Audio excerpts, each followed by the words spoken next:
Okey, bismillahirrahmanirrahim. Assalamualaikum warahmatullahi wabarakatuh. Anak-anak SPM 2021 yang terus sentiasa istiqamah untuk berusaha mencapai kejayaan dalam SPM baik. Pada jam 7.05 minit 16 November hari Monday, Senin, cikgu hari ni dah sampai kepada siri yang ketujuh. Siri 7.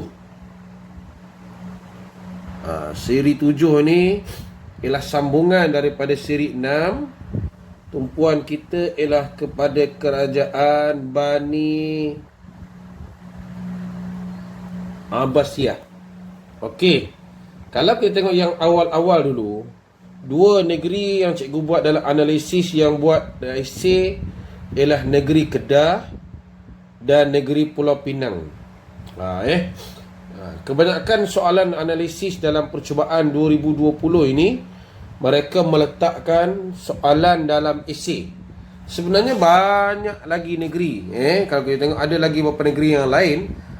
Cikgu menggunakan rakan cikgu Hanita buat analisis yang lebih detail. Kita nampak di sini Pulau Pinang ni, Pulau Pinang dia menekankan apa? Pembentukan dan sumbangan. Dia hampir sama saja.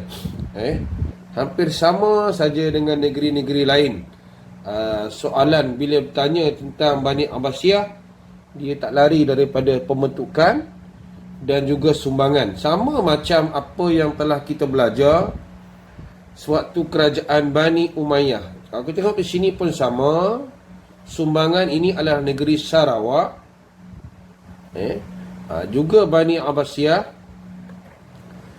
Kalau kita tengok balik dua, di sini kita nampak di sini kerajaan Turki. Okey, ada sambung lagi. Itu ialah Kedah lah Kedah.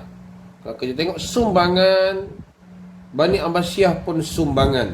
Jadi pelajar, kita boleh buat rumusan kecil berkaitan dengan bab ini. Kalau kita nak pastikan kita menguasai, cara kita nak menguasai, cara kita ingin menguasai bab ini, ingin kuasai. Okey. Kalau kita tengok di sini, Bani Abbasiyah ini tidak pernah disoal dalam SPM. Tidak pernah.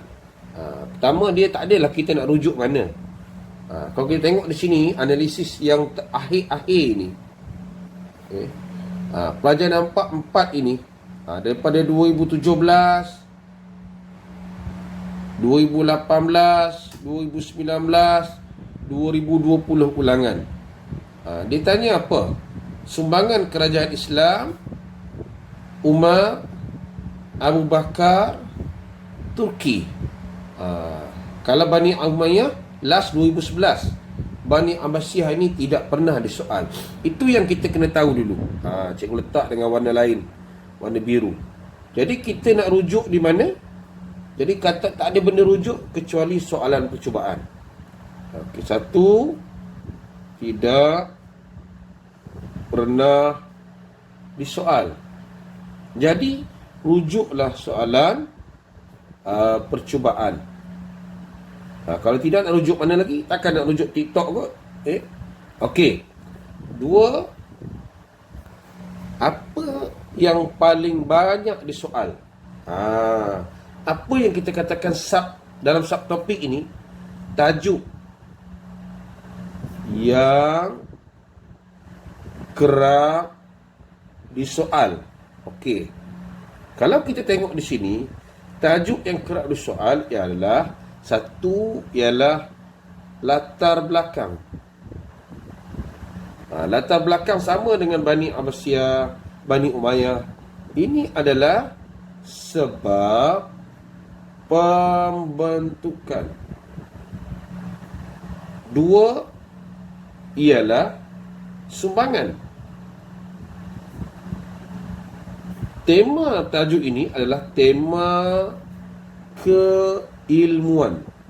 Jadi kita akan tengok satu soalan saja hari ini. Kita akan ambil satu soalan daripada negeri sebab yang lain hampir sama. Ini kita tengok. Dan pelajar janganlah lupa mengunjungi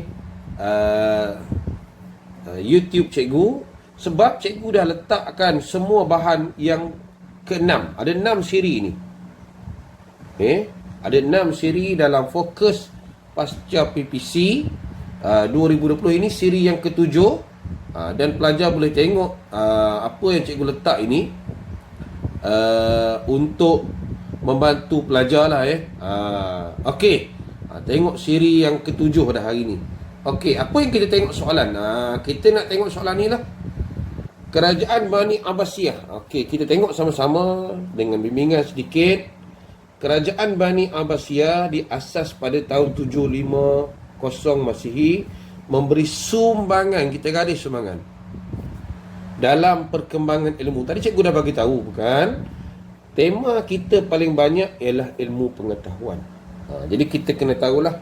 Okey, soalan yang pertama dia tanya tentang pembentukan.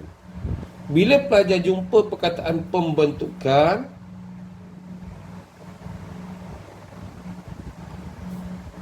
ini ialah latar belakang.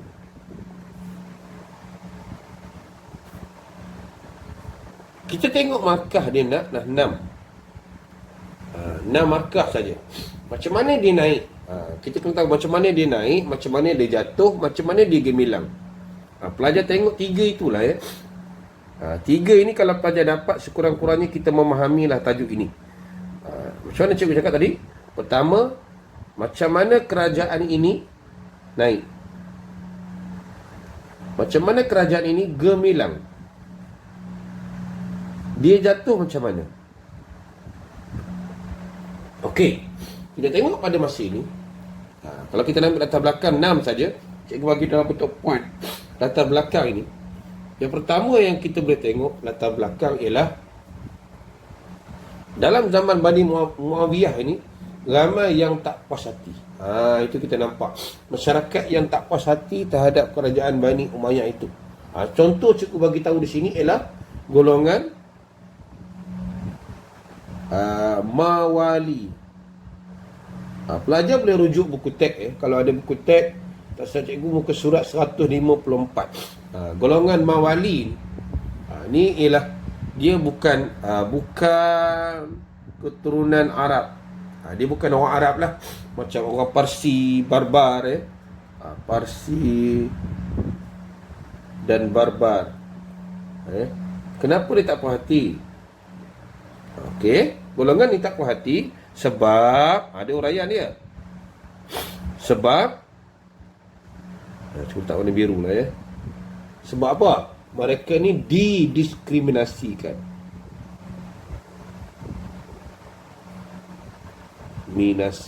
Maksudnya ditindas lah dah kita nampak. Contohnya apa? Apa yang ditindas? Contohnya mereka ini tidak mendapat jawatan. Tidak mendapat jawatan. Cukai. Di sini ada 2 markah ni 1, 2, 3, 4. Mungkin 4 markah di situ.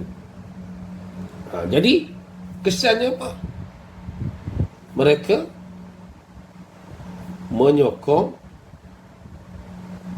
gerakan menentang kerajaan lah. Okey, itu kita nampak. Dah dapat 2 markah di situ. Yang kedua ialah kita nampak di akhir-akhir kerajaan Bani Umayyah itu, dia mengabaikan tanggungjawab. Itulah pemerintah dia tak boleh mengabaikan tanggungjawab. Kesannya sangat banyak. Apa kesan kita nampak di sini? Kalau kita nampak kesannya di sini, sangat jelas lah. Terus kita pergi kesan dulu. Kesan itu kita nampak rakyat marah.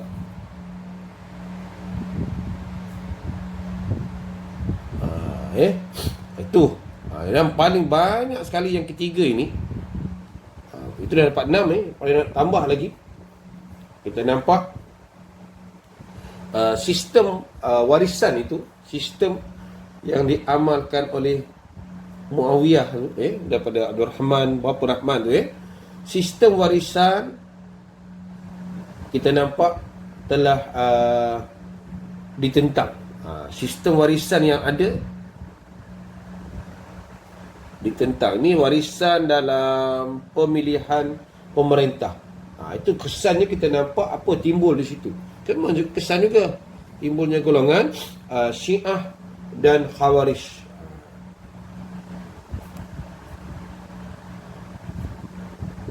Ini kalau 8 markah pun okey ni. Kita nampak di sini. Itu kalau kita nak menjawab soalan berkaitan dengan tajuk bagaimana pembentukan kerajaan Bani Abbasiyah. Seterusnya esei. Esei dia kata apa? Sumbangan dalam bidang ilmu 6 markah. Kita tengok soalan 2 ni. Soalan 2, sumbangan dalam bidang ilmu.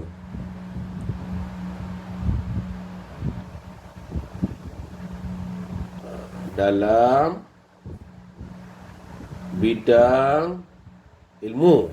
Kalau kita tengok sumbangan memang banyak pun ialah dalam bidang keilmuan. Kalau kita tengok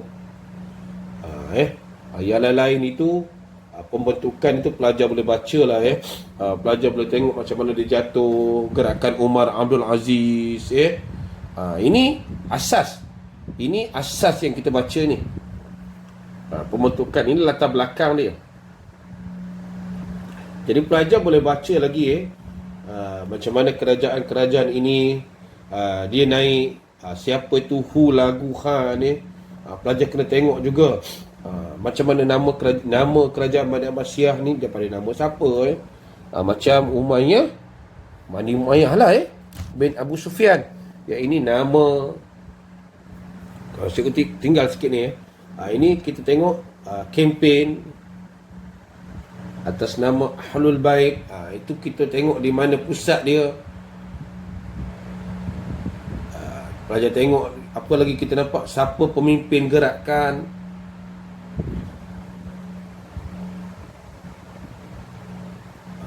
Dan nama. Ini nama lah. Nama daripada siapa, nama sempena apa. Baru kita masuk ini. Sorry tertinggal. Nanti dia beza sikit. Ada dalam, sebab dalam buku teks tu dia ada pembentukan, ada latar belakang jadi kita nampak di situ akhirnya macam mana dia bawa daripada Baghdad, Hulagu Khan serang dan sebagainya. Okey, baik. Sumbangan dalam bidang keilmuan ni ini paling banyak lah kalau Bani Umayyah dia ada Andalusia. Ya, ini kita tengok zaman siapa paling gemilang. Dia gemilang zaman Harun Ar-Rasyid. Di mana kita nampak di sini Baghdad. Apa contohnya? Iaitu contohnya Baghdad dijadikan kota ilmu. Kota ilmu pada waktu itu.